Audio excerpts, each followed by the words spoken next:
اپنے دیکھنے اور سننے والوں کو کینی کا اور میرا سلام. ہم آپ کو باپ اور بیٹے اور القدس کے نام میں خوش آمدید کہتے ہیں.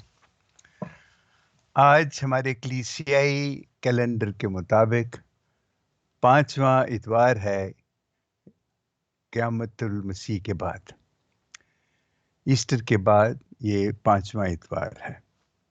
اس سے اگلا ایک اتوار ہوگا اور پھر اس کے بعد ہم منائیں گے عید سعود مسیح کہ یسوع جب آسمان پہ اٹھائے جاتے ہیں. تو آج یہ بڑا ایک خاص اتوار ہے. میں آپ کو آگے چل کے بتاؤں گا کہ کیوں یہ خاص. اس سے پہلے آپ اپنی بائبلز لے آئیں تاکہ میں آپ کو تلاوتیں بتاؤں کہ کون کون سی تلاوتیں ہیں.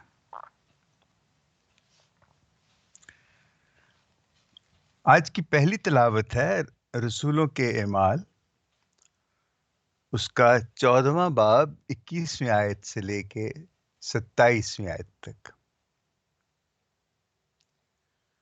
اور آج کا جو زبور ہے وہ زبور 145 ہے. اور دوسری تلاوت ہے مقدس یوحنا عارف کا مکاشفہ، اس کا 21واں باب پہلی سے 5ویں آیت تک. اور انجیل جلیل ہے مقدس یوحنا کے مطابق، اس کا 13واں باب 31ویں آیت سے لے کے 35ویں آیت تک. آج کی تلاوتیں حسب معمول وہی ہیں مسوائے انجیل کے، جو کہ بڑی خاص ہے. تو آئیے ہم پہلے انجیل سنیں، پھر اس کے بعد ہم گفتگو کریں گے.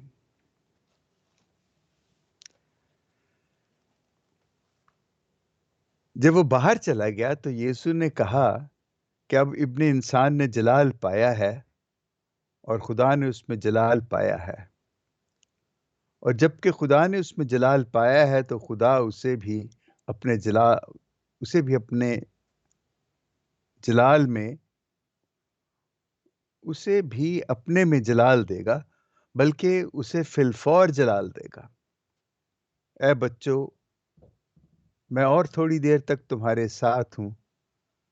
تم مجھے ڈھونڈو گے، اور جیسا کہ میں نے یہودیوں سے کہا کہ جہاں میں جاتا ہوں تم نہیں آ سکتے، ویسے ہی اب میں تم سے بھی کہتا ہوں.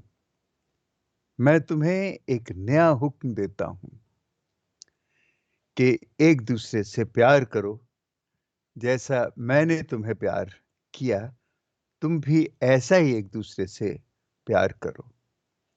اور اگر تم ایک دوسرے کو پیار کرو گے تو اس سے سب جانیں گے کہ تم میرے شاگرد ہو. انجیل جلیل کے وسیلے سے ہماری خطائیں معاف کی جائیں. ویسے تو زندگی میں بہت سی چیزیں آپ ہمیشہ یاد رکھتے ہیں، اب بھول نہیں سکتے.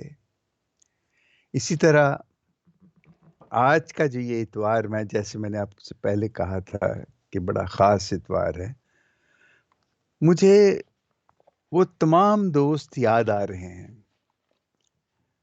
وہ تمام وہ تو کہتے ہیں کہ ہم آپ کے شاگرد ہیں، لیکن میں ان کو شاگرد نہیں کہتا. وہ میرے دوست ہیں، میرے ساتھی ہیں. یہ وہ لوگ ہیں جن کے ساتھ میں نے خاص وقت گزارا ہے، اور ان کے ساتھ ایک خاص پروگرام کیا تھا، ان کی تربیت کی تھی.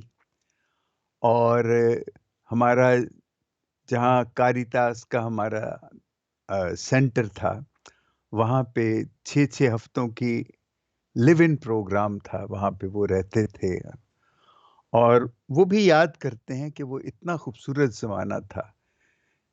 صرف یہی نہیں کہ وہاں ہم سیکھتے تھے یا سکھاتے تھے، بلکہ اس لیے بھی کہ وہ جو اکٹھے رہنا تھا اور محبت کا جو عملی مظاہرہ جو وہاں ہوتا تھا، اور وہاں جو لڑائیاں اور جو رنجشیں اور جو خوشیاں اور جو پتہ نہیں کیا کیا ہوتا تھا، وہ اس کے علاوہ تھا.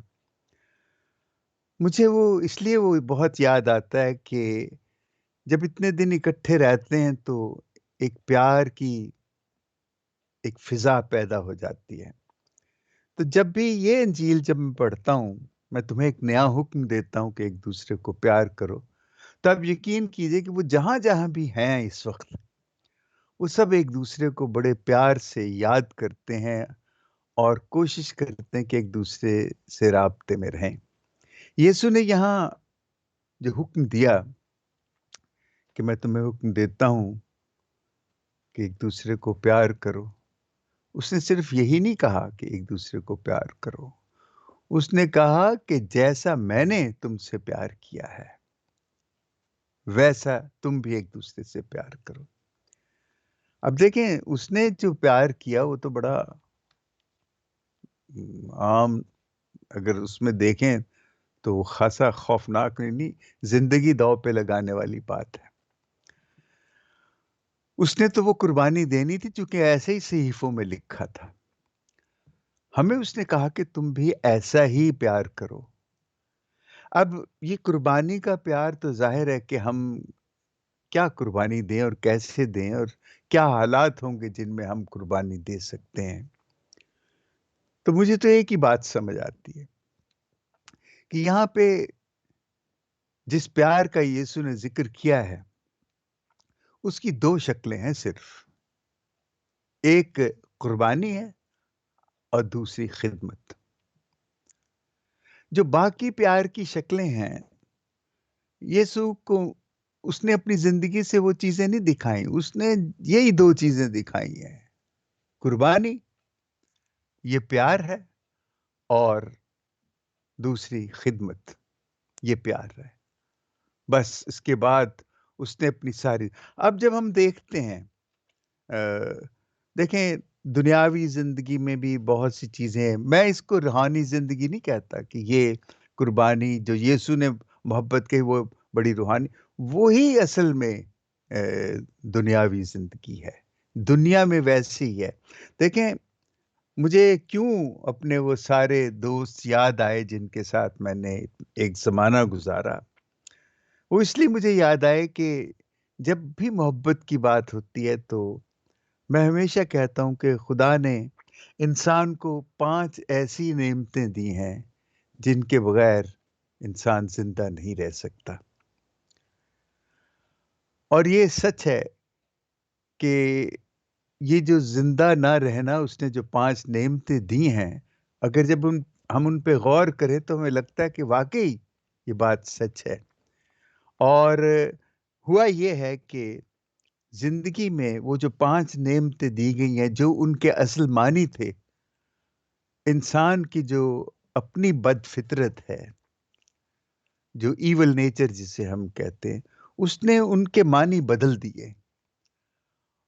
اور یہی وجہ تھی کہ ایک تو یہ کہ جب آدم اور حوا نے جو گناہ کیا اور گناہ کیا کہ انہوں نے اپنی آزاد مرضی کو خدا کے خلاف استعمال کیا، خدا کے حکم کے خلاف استعمال کیا. لیکن خدا یہ جانتا تھا کہ وہ یہ کریں گے، لیکن وہ یہ چاہتا تھا کہ کاش یہ نہ کریں، کہ یہ مجھے ایسا پیار کرے جو کسی لالچ اور کسی خوف سے ہٹ کے ہو. انہوں نے جو کیا، جو کرنا تھا وہ کیا، اور وہ گناہ دنیا میں آیا، اور وہ کس طرح آخر تک رہا جب تک یسوع نے اپنی قربانی کے ذریعے اس گناہ سے پیدا ہونے والے جو ٹوٹے رشتے کو جو خدا کے اور انسان کے درمیان تھا، اس ٹوٹے رشتے کو بحال کیا. اور اس کے بعد اس نے ہمیں کہا کہ اس طرح پیار کرو ایک دوسرے کو جیسے میں نے تم سے پیار کیا ہے. اب جو بات میں نے پہلے کی تھی کہ جو 5 نعمتیں خدا نے انسان کو ودیت کی ہیں اور ان کے بغیر انسان جو ہے وہ دنیا میں نہیں رہ سکتا، وہ زندہ نہیں رہ سکتا. پہلی نعمت اس نے دی زندگی، دوسری نعمت دی اس نے زندگی کو سمجھانے، بنانے اور سنبھالنے کی ذمہ داری. تیسری نعمت دی اس نے کہ زندگی اور ذمہ داری کو زندہ یا قائم رکھنے کے لیے